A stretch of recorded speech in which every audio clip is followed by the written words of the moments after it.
Rome. President Donald Trump and Ukrainian President Volodymyr Zelensky held a brief bilateral meeting on the sidelines of Pope Francis' funeral on Saturday. The White House called their discussion very productive, while Ukraine described it as constructive. In a statement on social media, Zelensky called the meeting good and expressed hope that their discussions would be fruitful. "We had a lot of personal discussions," he wrote.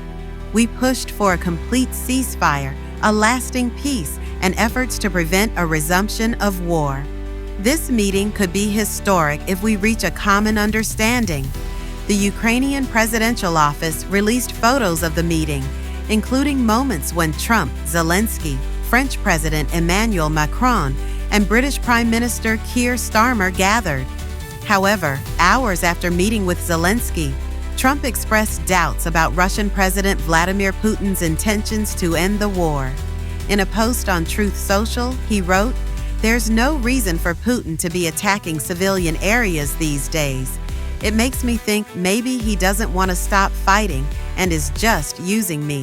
We may need a different approach, like secondary sanctions or financial pressure. Too many lives lost."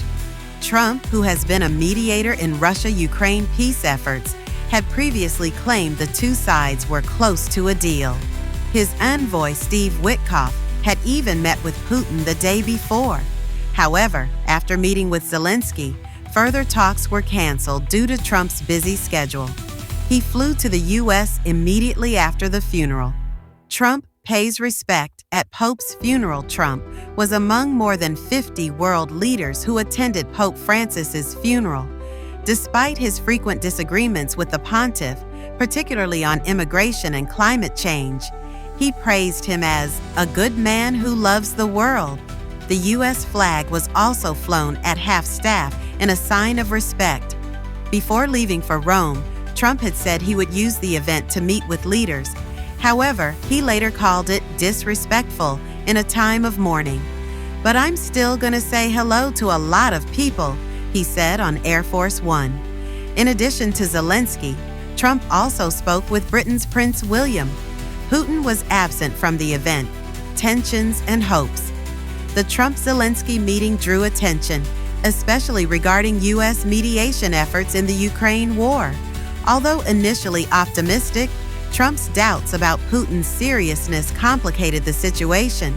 Zelensky, on the other hand, continued to urge international support to end the conflict that has been going on since Russia's 2022 invasion.